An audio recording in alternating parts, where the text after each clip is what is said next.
Well, good afternoon. I'm Brian Reagan, and this is Tyler Kelly. And we are coming to you with Lunchtime on the Mount. And today we are in Matthew chapter 6 and verse 12, where it says to us, "And forgive us our debts as we forgive our debtors." Now, most people frequently pray this, "Forgive us our trespasses as we forgive those who trespass against us." And Tyler, if you don't mind, if you'll read Matthew chapter 18, verses 32 through 35.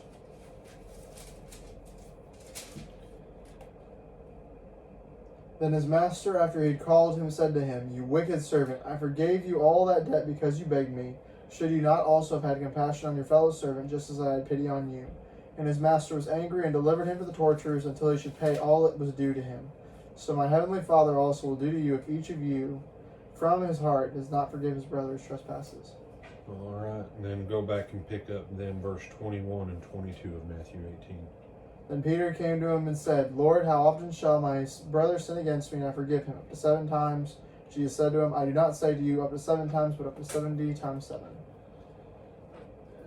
You know, what is going on here, when you go back to the book of Genesis, Cain, one of Cain's grandsons, says that, if Cain should be avenged 70 times, then Lamech should be avenged 70 times 7 or 77 times.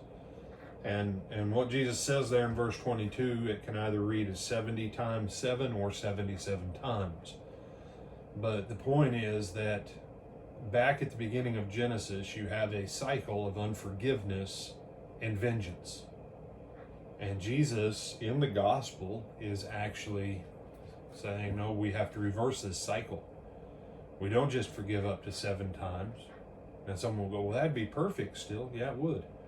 But 70 times 7 or 77 times, either one of those is a greater number of perfection. And, some people, well, that means I have to forgive someone 490 times in a day? Well, yeah. What about on 491? Well, what about 491? Well, if you're still standing there to be sinned against for the 491st time, I don't know what to tell you. But the bigger issue is that sin creates a debt. And that's why Jesus tells that parable that sin is a debt. And Jesus then closes out and says, "So my heavenly Father also will do to each of you if you from your heart don't forgive your brother his trespasses." So that when we come to chapter 6 and verse 12, and Jesus says, "Forgive us our debts as we forgive our debtors," and then Jesus will go on ahead and say in verse 14, "For if you forgive men their trespasses, your heavenly Father will also forgive you. But if you do not forgive men their trespasses, neither will your Father forgive your trespasses." The simple fact is, as Christians, overall, we fail miserably in this. We just do.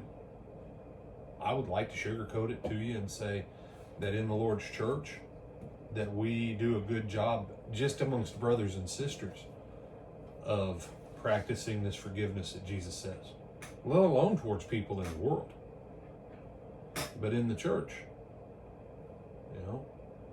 well, brother, they did X, Y, to Z. I'm just not in a place where I can forgive that right now. You realize if you die in that state, you're dying in a place of darkness. You're not in the light. Willful refusal to obey an obvious command of Jesus puts you in the darkness and takes you out of the light. And something as simple as saying, well, I'm not going to forgive them for that. Or you say, oh, I forgive it, but then you move forward with a grudge. Well, then you didn't forgive it.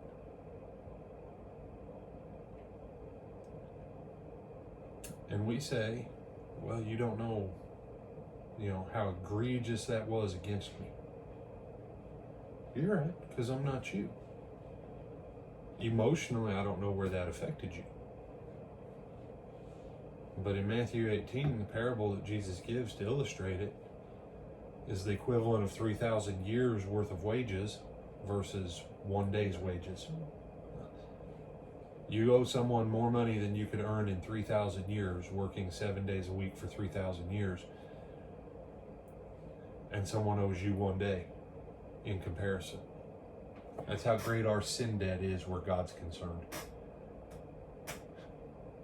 3,000. You'd never be able to pay it off. Even Methuselah would have taken 3.5 lifetimes to have broke even. How about our little rinky-dink 70, 80, 90-year lives? Tyler, you got some thoughts on this one? No, sir. You sure? Yes, sir. You positive? Mm-hmm. I figured you'd have some thoughts on this one. The simple fact is, brothers and sisters, you say, you know what? The early Christians were actually pretty thick-skinned. They had to be. They lived in a world where people literally wanted to kill them every day. They realized that they had an enemy, and even though they had problems between each other, they had a bigger enemy outside, and that was Satan and the world system trying to destroy them. They never would have made it if they couldn't have forgiven each other. The apostles, James and John, can we have the best seats when you come in your kingdom? When you read that, realize the other 10, they if they could have, they'd have punched those two out. I mean, it says they were angry in their hearts, and Jesus says, are all y'all angry? It was a rhetorical question. Jesus knew they were angry. Forgive. Just forgive. Just forgive. And forgiveness begins inside the family of God first. Because if it doesn't work inside the church, then there should be no doubt why we can't reach the world. When we can't even forgive each other in the church, why would anybody think that we, the church, have good news to offer when we can't even forgive and move forward in love and peace with forgiveness towards each other? Just a thought today on lunchtime on and out. We will see you at what time, Tyler? 8 o'clock. For Twilight Talks. Until then, God bless and have a great day.